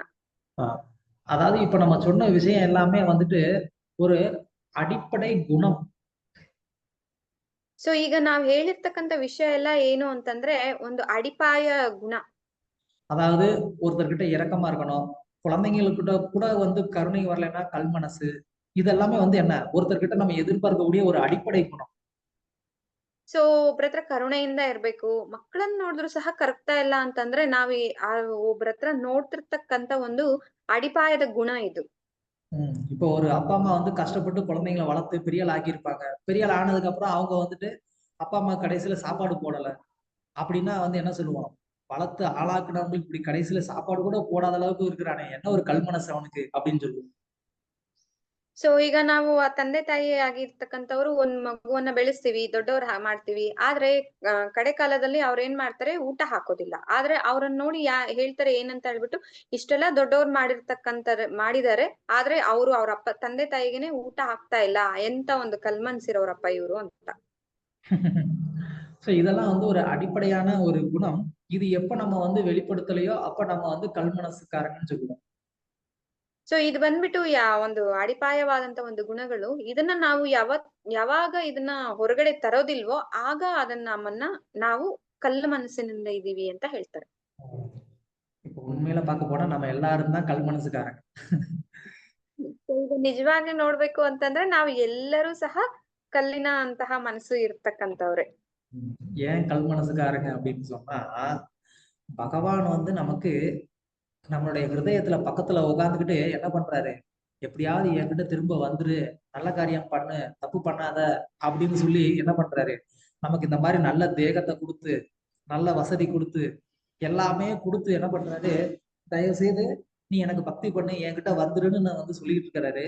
ஆனா நம்ம என்ன பண்றோம், கொஞ்சம் கூட அவர் கொடுத்த எல்லா உதவியும் வந்து வாங்கிட்டு கொஞ்சம் கூட வந்து கருணையே இல்லாம என்ன பண்றோம், அவர் பேச்சையே கேட்காம நம்ம வந்து எல்லாமே தப்பான காரியம் தான் பண்ணிட்டு இருக்கோம். ಸೊ ಭಗವಂತ ಬಂದ್ಬಿಟ್ಟು ಈಗ ಕಲ್ಲು ಮನಸ್ಸು ಯಾಕೆ ನಮಗೆ ಅಂತಂತಂದ್ರೆ, ಭಗವಂತ ಬಂದ್ಬಿಟ್ಟು ನಮ್ಮ ಹೃದಯದಲ್ಲಿ ಹೃದಯದಲ್ಲಿ ಕೂತ್ಕೊಂಡು ನೋಡ್ತಾ ಇದ್ದಾರೆ, ಹೇಳ್ತಾ ಇದ್ದಾರೆ, ನೀನ್ ಬಂದ್ಬಿಟ್ಟು ನನ್ನ ಹತ್ರ ಬಂದ್ಬಿಡು ನಾನು ಅಂತ ಹೇಳ್ಬಿಟ್ಟು. ಆದ್ರೆ ಎಲ್ಲಾ ಸೌಕರ್ಯಗಳನ್ನ ಕೊಟ್ಟಿದ್ದಾರೆ ಅವರು ನಮ್ಗೆ, ಏನೇನೆಲ್ಲ ಬೇಕು ಈ ಭೌತಿಕ ಪ್ರಪಂಚದಲ್ಲಿ ಎಲ್ಲಾ ಸೌಕರ್ಯಗಳನ್ನ ಕೊಟ್ಟಿದ್ದಾರೆ. ಆದ್ರೆ ಅದನ್ನೆಲ್ಲ ಸ್ವೀಕಾರ ಮಾಡ್ಕೊಂಡು ಅದನ್ನೆಲ್ಲ ತಗೊಂಡು ನಾವು ಅವ್ರು ಹೇಳ್ತಿರೋ ಮಾತನ್ನೇ ಕೇಳಿಸ್ಕೊಳ್ತಾ ಇಲ್ಲ. ಒಂದ್ ಸ್ವಲ್ಪನೂ ಅವ್ರ ಬಗ್ಗೆ ನಾವ್ ಯೋಚನೆ ಮಾಡ್ದಿರ ನಮಗೇನ್ ಬೇಕೋ ಅದನ್ನ ಮಾತ್ರ ನಾವ್ ಮಾಡ್ತಾ ಇದೀವಿ. ಅದಕ್ಕೆ ನಾವು ಬಂದ್ಬಿಟ್ಟು ಕಲ್ಲಿನ ஜஸ்ட் நம்ம எப்படி நம்ம வீட்டுல வந்துட்டு அப்பா அம்மா குழந்தைக்கு எல்லாமே பண்ணி கொடுத்தா கூட குழந்தை அந்த பேச்ச அப்பா அம்மா பேச்ச கேட்கல அப்படின்னு சொன்னா நம்ம எப்படி வந்து கல் மனசுக்காரன்னு சொல்றோமோ அதே மாதிரிதான் பகவான் நமக்கு எல்லாமே கொடுத்துட்டு அவர் பேச்ச கேட்கணும்னு எதிர்பார்க்கிறாரு. ஆனா நம்ம அவர் பேச்ச கேட்காம என்ன பண்றோம், எல்லாம் நம்ம ಇಷ್ಟಪಡಿ வந்து நடந்துட்டு இருக்கோம். ಸೊ ಉದಾಹರಣೆಗೆ ಹೇಗೆ ನಾವು ನಮ್ಮ ಮನೆಯಲ್ಲಿ ಮಕ್ಕಳಿಗೆ ಏನೇನೆಲ್ಲ ಬೇಕೋ ಅದನ್ನೆಲ್ಲ ಮಾಡ್ಕೊಡ್ತಿದೀವಿ, ಆದ್ರೆ ಅವ್ರು ನಮ್ಮ ಮಾತನ್ನೇ ಕೇಳ್ತಾ ಇಲ್ಲ ಅನ್ಕೊಳ್ಳಿ. ಅದೇ ರೀತಿಯಾಗಿ ನಾವು ಭಗವಂತ ಬಂದ್ಬಿಟ್ಟು ಏನೇನೆಲ್ಲ ಬೇಕೋ ಅದನ್ನೆಲ್ಲ ನಮ್ಗೆ ಮಾಡ್ಕೊಟ್ಟಿದ್ದಾರೆ, ಅದನ್ನೆಲ್ಲ ಸ್ವೀಕಾರ ಮಾಡ್ಕೊಂಡಿದೀವಿ ನಾವು. ಆದ್ರೆ ಅವ್ರು ಹೇಳೋ ಮಾತ್ ಮಾತ್ರ ಕೇಳ್ತಿಲ್ಲ ನಾವು. அதனாலதான் நம்ம தான் உண்மையிலே கல் மனசுக்காரங்க. ಸೊ ಅದರಿಂದ ನಾವು ಎಲ್ಲರೂ ಬಂದ್ಬಿಟ್ಟು ನಿಜವಾದ ಕಲ್ಲಿನ ಹೃದಯ ಹೊಂದಿರ್ತಕ್ಕಂಥವ್ರು. நமக்கு மனசு கல்லா இருக்கிறதுனால பகவானும் நமக்கு கல்லா தெரியுறாரு. ಸೊ ನಮ್ಮ ಹೃದಯ ಬಂದ್ಬಿಟ್ಟು ಕಲ್ಲು ಆಗಿರೋದ್ರಿಂದ ಭಗವಂತನು ಸಹ ನಮ್ಗೆ ಯಾವ ರೂಪದಲ್ಲಿ ಕಾಣ್ತಿದ್ದಾನೆ, ಕಲ್ಲಿನ ರೂಪದಲ್ಲಿ ಕಾಣ್ತಿದ್ದಾನೆ. ஆனா யாருடைய ஹிருதயம் உண்மையிலேயே பக்தியினால வந்துட்டு இங்க சொல்லியிருக்கிற மாதிரி அப்படியே மெல்ட் ஆயிருக்கோ அவங்களுக்கு அங்க பகவானாவே காட்சி கொடுக்குறாரு. ಸೊ ಆದ್ರೆ ಯಾರ ಹೃದಯ ಬಂದ್ಬಿಟ್ಟು ಇಲ್ಲಿ ಭಾಗವತದಲ್ಲಿ ಹೇಳಿರ್ತಕ್ಕಂತ ಕರುಣೆಯಲ್ಲಿ ಕೂಡಿರುತ್ತೋ ಅವ್ರಿಗೆ ಬಂದ್ಬಿಟ್ಟು ಭಗವಂತನ ಹಾಗೆ ಕಾಣ್ತಾರೆ. பகவானுக்கு மேல பக்தியினால எப்போ நம்மளுடைய ஹிருதயம் உருகுதோ அப்பதான் நமக்கு வந்து பகவானாவே காட்சி கொடுப்பாரு. ಸೊ ಭಗವಂತನ ಮೇಲೆ ಇರ್ತಕ್ಕಂತ ಭಕ್ತಿಯ ಮುಖಾಂತರವಾಗಿ ನಮ್ಮ ಹೃದಯ ಯಾವತ್ತು ಕರಗುತ್ತೋ ಅವತ್ತು ಭಗವಂತ ಬಂದ್ಬಿಟ್ಟು ನಮ್ಗೆ ಭಗವಂತನ ಒಂದು ದೇಹದಲ್ಲಿ ನಮ್ಗೆ ಕಾಣಿಸ್ತಾರೆ. அது கரெக்ட். எப்படி பிரபு எங்களுடைய ஹிருதயம் எப்போ உருகிறது அப்படின்னு நம்ம கேட்கலாம். ಸೊ ಅದು ಕರೆಕ್ಟೇ ಪ್ರಭು, ಹಾಗಾದ್ರೆ ನಮ್ಮ ಹೃದಯ ಯಾವತ್ತು ಕಲ್ಲಿನ ಮೆಲ್ಟ್ ಆಗೋದು ಅಂತ ಹೇಳ್ಬಿಟ್ಟು ನಾವು ಕೇಳ್ಬೋದು. அதுக்கு பிபத பாகவதம் ரசமாலயம்.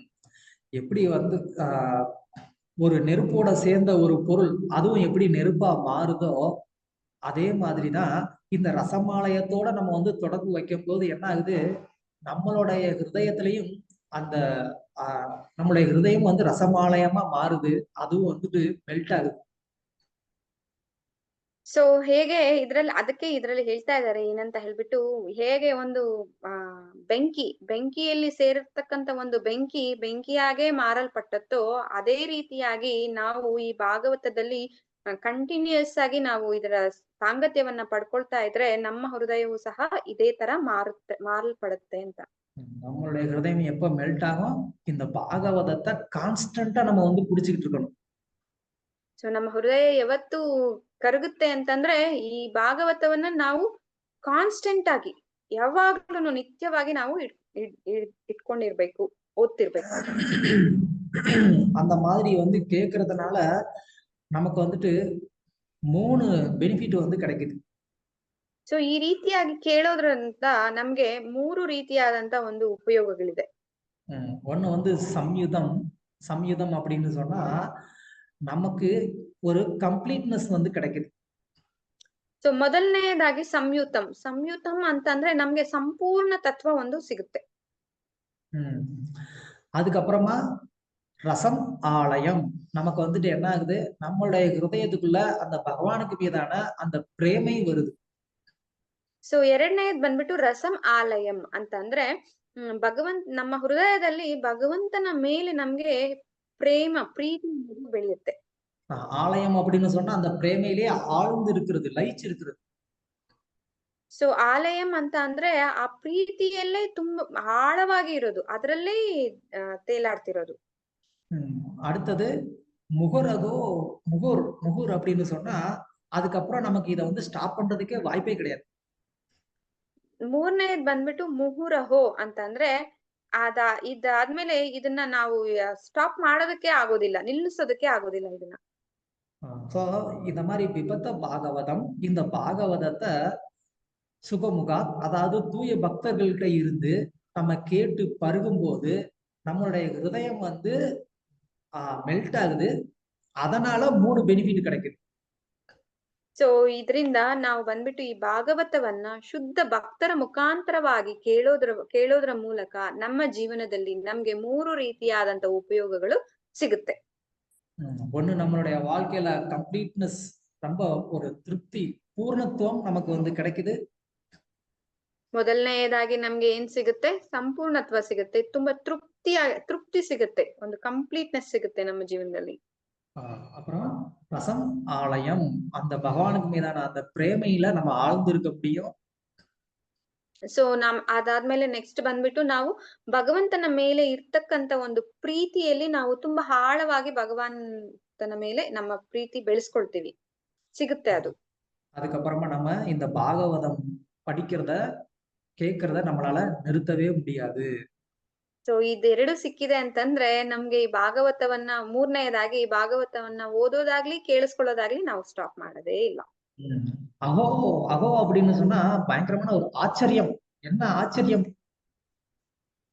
ಸೊ ಅಹೋ ಅಂತಂದ್ರೆ ಇಲ್ಲಿ ಬಂದು ತುಂಬಾ ಆಶ್ಚರ್ಯಕರವಾದಂತ ವಿಷಯ. ಏನು ಆತರ ಆಶ್ಚರ್ಯಕರವಾದಂತದ್ದು?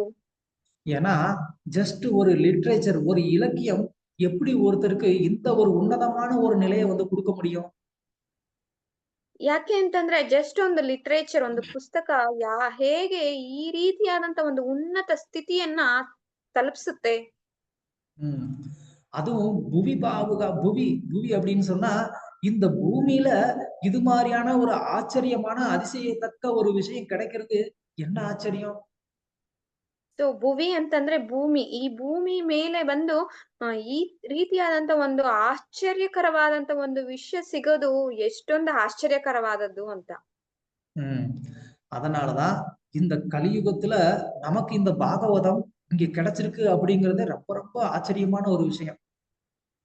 ಸೊ ಅದರಿಂದನೇ ಈ ಭೌತಿಕ ಪ್ರಪಂಚದಲ್ಲಿ, ಕಲಿಯುಗದಲ್ಲಿ ನಮಗೆ ಈ ಭಾಗವತ ಸಿಕ್ಕಿದೆ ಅನ್ನೋದೇ ತುಂಬಾ ಆಶ್ಚರ್ಯಕರವಾದಂತ ಒಂದು ವಿಷಯ.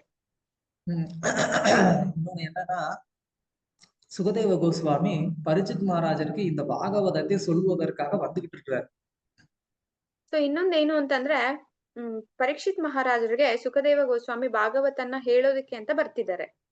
அப்போ தேவர்கள் எல்லாம் வந்து அவரை வழிமறிச்சு, நீ என்ன பண்ணாத, பாகவதத்தை சுகதேவ பரிச்சித்துக்கு கொடுக்காத, நான் என்ன பண்றோம், அதுக்கு பதிலா அமிர்தம் கொடுக்குறோம், நீ என்ன பண்ண, பாகவதத்தை எங்கிட்ட கொடுத்துரு அப்படின்னு வந்து டீல் பேசுறாங்க.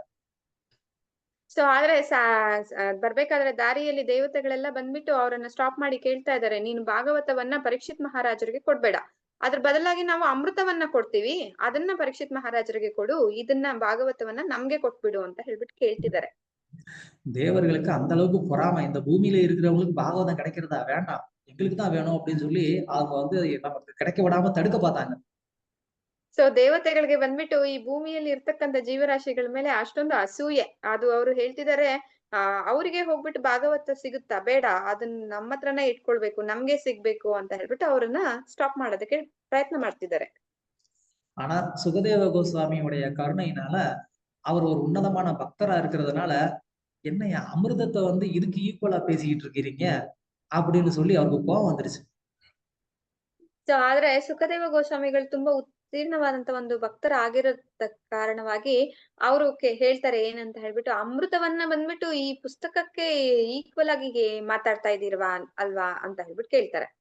இந்த பாகவதம்ங்கிறது பகவானையே கொடுக்கும், நீ என்ன உன் சொர்க்கலோகத்துல கிடைக்கக்கூடிய வந்துட்டு ஒரு கொக்கோகோலா பத்தி பேசிட்டு இருக்கிற அப்படின்னு சொல்லிட்டாரு. ಸೊ ಅವ್ರು ಹೇಳ್ತಾರೆ ಏನಂತ ಹೇಳ್ಬಿಟ್ಟು, ಈ ಭಾಗವತ ಅನ್ನೋದು ಬಂದ್ಬಿಟ್ಟು ಭಗವಂತನನ್ನೇ ಕೊಡುತ್ತೆ, ಆದ್ರೆ ನೀನೇನು ನಿಮ್ಮ ಸ್ವರ್ಗಲೋಕದಲ್ಲಿ ಸಿಗ್ತಕ್ಕಂತ ಒಂದು ಚಿಕ್ಕ ಅಮೃತವನ್ನ ತಗೊಂಡ್ ಬಂದು ಇದಕ್ಕೆ ಹೋಲಿಸ್ತಾ ಇದೀಯಾ ಅಂತ ಹೇಳ್ಬಿಟ್ಟು. ಅದ மாதிரி வந்து அதுக்கு இதுக்கும் நீ ஈக்குவல் பண்ணாத அப்படின்னு சொல்லிட்டு சுகதேவ கோஸ்வாமி அங்க இருந்து கிளம்பிட்டாரு. ಸೊ ಅವಾಗ ಸುಖದೇವ ಗೋಸ್ವಾಮಿ ಅದಕ್ಕೂನು ಮತ್ತೆ ಇದಕ್ಕೂ ನೀನು ಏನು ಈಕ್ವಲ್ ಮಾಡ್ಬೇಡ ಅಂತ ಹೇಳ್ಬಿಟ್ಟು ಅಲ್ಲಿಂದ ಹೊರಟ್ಬಿಡ್ತಾರೆ. அது மட்டும் இல்லாம சுகதேவ கோஸ்வாமி வந்து இந்த பாகவதத்தை பரீட்சித் மகாராஜுக்கு கொடுக்கணும்னு நினைச்சதுக்கு காரணம் என்ன? ಸೊ ಅದು ಇಲ್ಲ, ಇನ್ನೊಂದು ಕಾರಣ ಏನು, ಸುಖದೇವ ಗೋಸ್ವಾಮಿ ಬಂದ್ಬಿಟ್ಟು ಈ ಭಾಗವತವನ್ನ ಪರೀಕ್ಷಿತ್ ಮಹಾರಾಜಗೆ ಕೊಡ್ಬೇಕು ಅನ್ನೋದಕ್ಕೆ ಒಂದು ಕಾರಣ ಇದೆ, ಅದು ಏನು? அதுதான் அவர் வந்து ரசிகா பாவுகா அப்படின்னா அவர் வந்து ஒரு நல்ல சிறந்த பக்தர். ரசிகானா பக்தர். ಅದೇ ಇಲ್ಲಿ ಹೇಳ್ತಾ ಇದ್ದಾರೆ, ರಸಿಕಾ ಭಾವುಕ ಅಂತ ಹೇಳ್ಬಿಟ್ಟು, ಅಂದ್ರೆ ಅವರು ತುಂಬಾ ಶುದ್ಧವಾದಂತ ಒಂದು ಭಕ್ತರು ಅಂತ ಹೇಳ್ಬಿಟ್ಟು. அவர் எந்த அளவுக்கு வந்து ஒரு சிறந்த பக்தர் அப்படின்னு சொன்னா, அந்யத்ர சியாத் ரதீக் வச்சித் அப்படின்னு சொன்னா, ಭಾಗವತத்தை தவிர வேற ஒண்ணுக்கு மேல கொஞ்சம் கூட ஒரு ಇಂಟ್ರೆಸ್ಟೇ ವರಾದ ಆಳು. ಸೊ ಅವ್ರು ಎಷ್ಟ್ರ ಮಟ್ಟಿಗೆ ಶುದ್ಧಿಯಾಗಿರ್ತಕ್ಕಂಥ ಉತ್ತೀರ್ಣವಾದಂತ ಒಬ್ಬ ಭಕ್ತರು ಅಂತಂದ್ರೆ, ಅನ್ಯತಾ ಅಂತಂದ್ರೆ ಭಾಗವತ ಒಂದು ಬಿಟ್ಟು ಬೇರೆ ಯಾವ್ದ್ರ ಮೇಲೂ ಅವ್ರಿಗೆ ಇಂಟ್ರೆಸ್ಟೇ ಇಲ್ಲ. அந்த மாதிரி இருக்கிறதுனால ரசிகா அப்படி இருக்கக்கூடிய அந்த பக்தர்கள்னால, ரசிகானா பக்தர்கள், இல்லைன்னா அந்த மாதிரி ரசிக்கத்தன்மை இருக்கக்கூடிய நபர்கள்னாலதான் இந்த பாகவதத்தை அனுபவிக்க முடியும். ಸೊ ಅದರಿಂದನೇ ರಸಿಕಾ ಅಂತಂದ್ರೆ ಆ ಒಂದು ರುಚಿಯನ್ನ ಟೇಸ್ಟ್ ಮಾಡ್ತಕ್ಕಂತ ಒಂದು ತತ್ವ ಇರ್ತಕ್ಕಂಥವ್ರ ಕೈಯಲ್ಲಿ ಮಾತ್ರನೇ ಇದು ಬಂದ್ಬಿಟ್ಟು ಇನ್ನು ಅರ್ಥಕೊಳ್ಳೋದಕ್ಕೆ ಆಗುತ್ತೆ ಅಂತ ಹೇಳ್ಬಿಟ್ಟು. அந்த மாதிரி வந்து இல்லாம ஞானிகளாலேயோ கர்மிகள்னாலேயோ என்ன பண்ண முடியாது, இந்த பாகவதத்தை ரசிக்க முடியாது, குடிக்க முடியாது. ಸೊ ಈ ರೀತಿ ಇಲ್ದೆ ಇರ್ತಕ್ಕಂತ ಒಬ್ಬ ಜ್ಞಾನಿಗಳು ಬೇರೆ ಅವ್ರ ಕೈಯಲ್ಲೂ ಇದನ್ನ ಭಾಗವತವನ್ನ ಅರ್ಥ ಮಾಡ್ಕೊಳ್ಳೋದಕ್ಕೆ ಆಗೋದಿಲ್ಲ, ಅದನ್ನ ಸ್ವೀಕಾರ ಮಾಡೋದಕ್ಕೆ ಸಾಧ್ಯ ಆಗೋದಿಲ್ಲ. அது மட்டும் இல்லாம ரசிகோ புவி பாவுகா அந்த மாதிரியான ஒரு பக்தர்கள் இந்த பூமியில ரொம்ப ரொம்ப மங்களகரமானவர்கள். பாவுகானா மங்களகரமானவர்கள் அர்த்தம். ಸೊ ಅದು ಇಲ್ದೆ ಭಾವುಕ ಅಂತಂದ್ರೆ ಮಂಗಳಕರವಾದದ್ದು.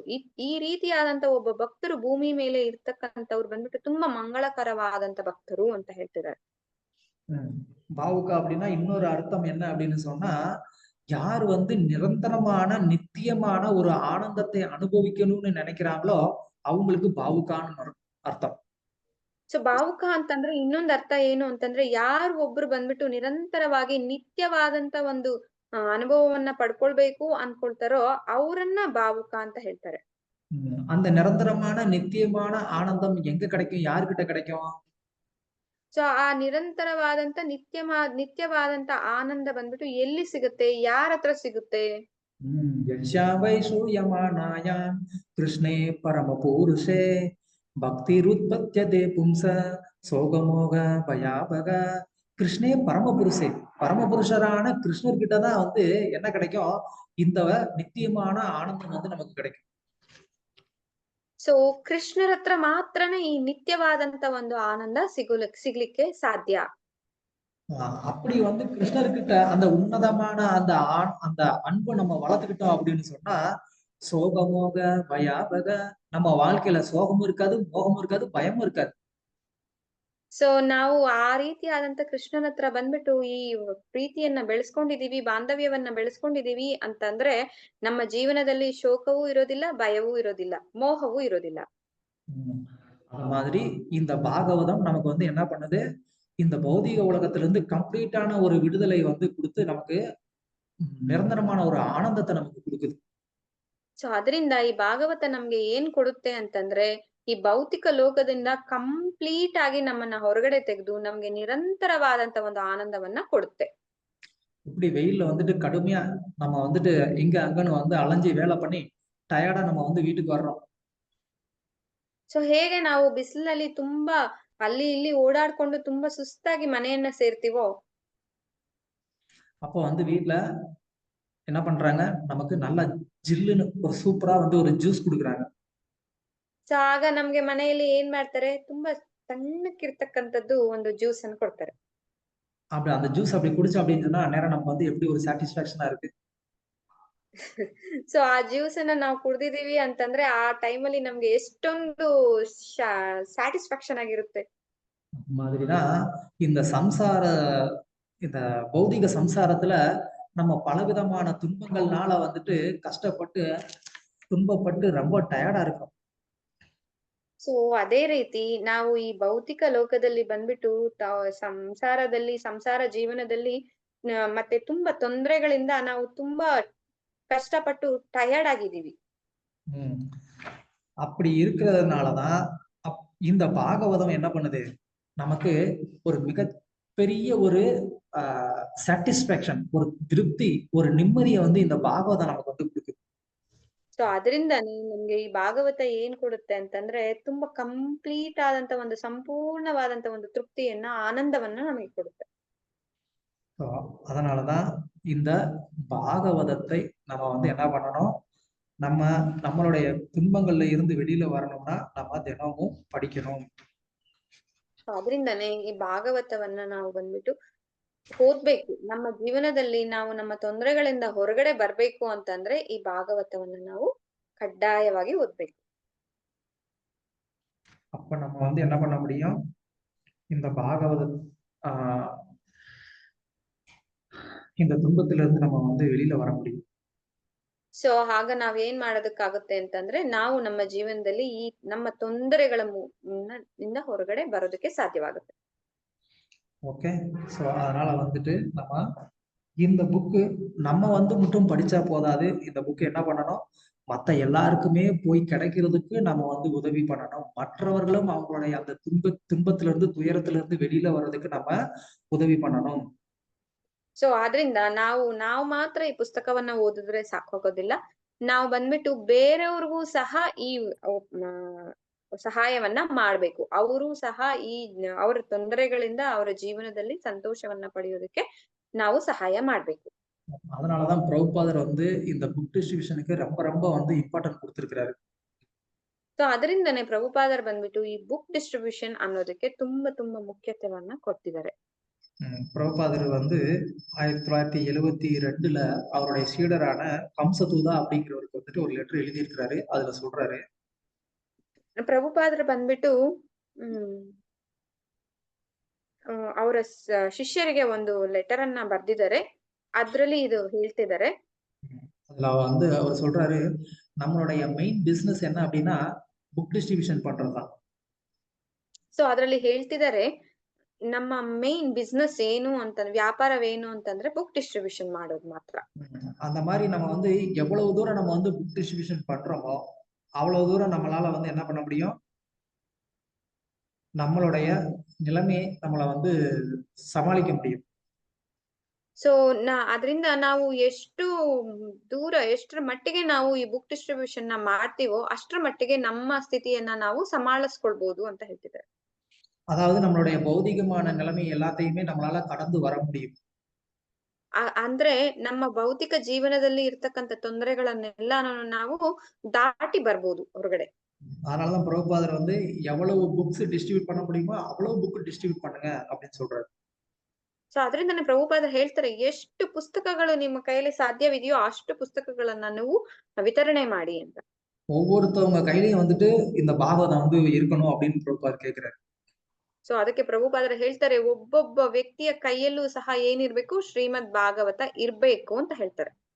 இந்த பாகவதம் டிஸ்ட்ரிபியூட் பண்றது அப்படிங்கிறது மாயாக்கு எதிரான ஒரு வார் அப்படிங்கிறாரு. ಸೊ ಈ ಪುಸ್ತಕವನ್ನ ಭಾಗವತವನ್ನ ಡಿಸ್ಟ್ರಿಬ್ಯೂಷನ್ ಮಾಡೋದು ಅಂತಂದ್ರೆ ಏನಂತಂದ್ರೆ ಮಾಯೆಗೆ ಒಂದು ಯುದ್ಧ ಮಾಯೆ ಜೊತೆಯಲ್ಲಿ ಯುದ್ಧ ಮಾಡೋದು ಅಂತ. யுத்தம்ல வந்து ஜெயிக்கிறதுக்கு என்ன பண்றாங்க, அங்கங்க போய் வந்து பாம்பு போடுறாங்க. ಸೊ ಯುದ್ಧದಲ್ಲಿ ನಾವು ಜಯಕಾರಿ ವಿಜಯರಾಗ್ಬೇಕು ಅಂತಂದ್ರೆ ಏನ್ ಮಾಡ್ತೀವಿ, ಅಲ್ಲಲ್ಲಿ ಹೋಗಿ ಬಾಂಬ್ ಹಾಕ್ತಾರೆ. அதே மாதிரிதான் இந்த பௌதிக உலகத்துல இந்த மாயாக்கு எதிரான இந்த யுத்தத்துல நம்ம என்ன பண்ணணும், இந்த பாகவதம்ங்கிற பாம போய் ஒவ்வொருத்தவங்க வீட்லயும் போடணும். ಸೊ ಅದಕ್ಕೆ ಈ ಭೌತಿಕ ಜಗದಲ್ಲಿ ಮಾಯ ಜೊತೆಯಲ್ಲಿ ಯುದ್ಧ ಮಾಡ್ತಾ ಇದಾರಲ್ವಾ, ಅದಕ್ಕೆ ನಾವ್ ಏನ್ ಮಾಡ್ಬೇಕು ಅಂತಂದ್ರೆ ಈ ಶ್ರೀಮದ್ ಭಾಗವತ ಅನ್ನುವಂತ ಒಂದು ಬಾಂಬನ್ನ ಎಲ್ಲಾ ಮನೆಗಳಲ್ಲೂ ಹಾಕ್ಬೇಕು. ஏன்னா மாயை ஒவ்வொருத்தவங்க வீட்லயும் ஒவ்வொருத்தவங்களையும் வந்து துன்பப்படுத்திட்டு இருக்கு. ಯಾಕೆ ಅಂತಂದ್ರೆ ಮಾಯೆ ಬಂದ್ಬಿಟ್ಟು ಪ್ರತಿಯೊಬ್ಬ ವ್ಯಕ್ತಿಯ ಜೀವನದಲ್ಲಿ ಪ್ರತಿಯೊಬ್ಬ ಮನೆಯಲ್ಲೂ ಸಹ ಏನ್ ಮಾಡ್ತಾ ಇದೆ, ಅದು ತುಂಬಾ ಕಷ್ಟಗಳನ್ನ ಕೊಡ್ತಾ ಇದೆ ಅವ್ರಿಗೆ. அவங்க எல்லாரும் அந்த மாயையோட பிடியில இருந்து வெளியில வரணும் அப்படின்னு சொன்னா நம்ம இந்த பாகவதம்ங்கிற இந்த பாம் என்ன பண்ணோம், அந்த வீட்டுல கொண்டு போய் போட்டோம் அப்படின்னு சொன்னா அதுக்கப்புறமா பாகவதம் அவங்களை காப்பாத்தும். ಅವ್ರನ್ನ ಈ ಮಾಯೆ ಕೊಡ್ತಿರ್ತಕ್ಕಂಥ ಕಷ್ಟಗಳಿಂದ ಹೊರಗಡೆ ತಕೊಂಡ್ ಬರ್ಬೇಕು ಅಂತಂದ್ರೆ ನಾವೇನ್ ಮಾಡ್ಬೇಕು ಅಂತಂದ್ರೆ ಈ ಭಾಗವತಂ ಅನ್ನುವಂತ ಒಂದು ಬಾಂಬನ್ನ ತಗೊಂಡೋಗಿ ಅವ್ರ ಮನೆಯಲ್ಲಿ ಹಾಕಿದೀವಿ ಅಂತ ಇಟ್ಕೊಳ್ಳಿ, ಅವಾಗ ಶ್ರೀಮದ್ ಭಾಗವತಂ ಅವರನ್ನ ಕಾಪಾಡುತ್ತೆ. சோ அதனாலதான் நம்ம மற்றவர்களுடைய ஒரு நன்மைக்காக இந்த பாகவதத்தை நம்ம எல்லார் வீட்டுக்கும் கொண்டு போய் சேர்க்கணும் அப்படின்னு சொல்லி பிரபுபாதர் கேட்கிறாரு. நானும் உங்ககிட்ட கேட்டுக்கிறேன், எல்லாரும் அதுக்கு வந்து உதவி பண்ணுங்க. ஹரே கிருஷ்ணா. ಸೊ ಅದರಿಂದನೇ ಬೇರೆ ವ್ಯಕ್ತಿಗಳಿಗೆ ಬಂದ್ಬಿಟ್ಟು ಉಪಯೋಗಕರವಾಗ್ಲಿ ಅಂತ ಹೇಳ್ಬಿಟ್ಟೆ ಭಾಗವತವನ್ನ ಪ್ರತಿಯೊಂದು ಮನೆಗೂ ಸೇರಿಸಿ ಅಂತ ಹೇಳ್ಬಿಟ್ಟು ಪ್ರಭುಪಾದರು ಹೇಳ್ತಾ ಇದ್ದಾರೆ. ಪ್ಲಸ್ ಪ್ರಭುಗಳು ಸಹ ಕೇಳ್ಕೊಳ್ತಾ ಇದ್ದಾರೆ, ಎಲ್ಲರೂ ಬಂದ್ಬಿಟ್ಟು ಈ ಭಾಗವತವನ್ನ ವಿತರಣೆ ಮಾಡೋದ್ರಲ್ಲಿ ಸಹಕರಿಸಿ ಸಹಾಯ ಮಾಡಿ ಅಂತ ಹೇಳ್ಬಿಟ್ಟು ಕೇಳ್ಕೊಳ್ತಾ ಇದ್ದಾರೆ. ಹರೇ ಕೃಷ್ಣ. ஹரே கிருஷ்ணா. தேங்க்யூ. யாருக்கா ஏதாவது கேள்விகள் இருந்தா கேட்கலாம்.